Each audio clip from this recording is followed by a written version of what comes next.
សួស្តីបងប្អូនទាំងអស់គ្នាបាទមកថតត្រាក់ទ័រឲ្យបងប្អូនបានមើលទៀតហើយប្រហែលថ្ងៃនេះអត់បានចេញវីដេអូសោះបងប្អូនបាទត្រាក់ទ័រចន្ទឌៀបងប្អូន model 55E បងប្អូនកម្លាំងសេះ55សេះពពាក់មកជាមួយ turbo charger ពីស្ទង់3បាទចំណុះស៊ីឡាំងហ្នឹងគឺ 2.9 លីត្របងប្អូនបាទអញ្ចឹងបងប្អូនអាចមើលបានតាក់ទងជាមួយរូបរាងត្រាក់ទ័រចន្ទឌៀបងប្អូនបាទស្រស់ស្អាតមែនទែនបាទនេះគឺជារូបរាងរបស់ត្រាក់ទ័រចន្ទឌី model 5E បងប្អូនអញ្ចឹងបញ្ជាក់បងប្អូនម្ដងទៀតណាបាទ 5E គឺមាន4 model ប៉ុន្តែ model ដែលពេញនិយមបាទពេញនិយមខ្លាំងគឺមានmodel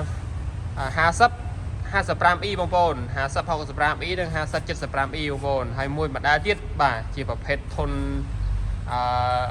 ធំបាទថា 5090E ដែលមានកម្លាំងសេះ90សេះបងប្អូនបាទអញ្ចឹងបងប្អូនអាចទស្សនាបានណាបងប្អូនបាទឬក៏អាចcomment សួរលេងតាក់ទងជាមួយនឹងសេវាកម្មតាក់ទងជាមួយនឹងលក្ខណៈសម្បត្តិមុខងារអីផ្សេងៗរបស់ត្រាក់ទ័រចន្ទឌីបងប្អូនបាទក៏ដូចជាទំហំកង់មិនដែរប្រើប្រភេទអីដែរអញ្ចឹងបងប្អូនបាទអាចសួរបានអាច comment បានបងប្អូនបាទ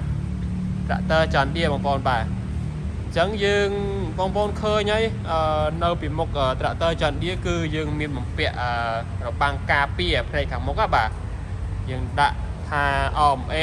ហើយជាមួយនឹង logo បាទរូបក្តាន់ដែលជាតំណាងឲ្យចន្ទឌីតែម្ដងបងប្អូនបាទអញ្ចឹងចន្ទឌីគឺជាឈ្មោះស្ថាបនិករបស់ត្រាក់ទ័រចន្ទឌីបងប្អូនបាទគឺគាត់ឈ្មោះលោកចន្ទឌីបងប្អូនបាទអញ្ចឹងក្នុងវីដេអូនេះគឺមានតែប៉ុណ្្នឹងទេបងប្អូនបើសិនបងប្អូនចង់ដឹងព័ត៌មានតាក់ទងជាមួយត្រាក់ទ័រចន្ទឌីបងប្អូនអាច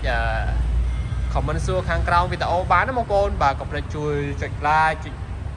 subscribe channel YouTube ខ្ញុំផងបងប្អូនបាទចែករំលែកតាក់ទងជាមួយចំណេះដឹងអំពីត្រាក់ទ័រចន្ទឌីបងប្អូនបាទអរគុណច្រើនជម្រាបលា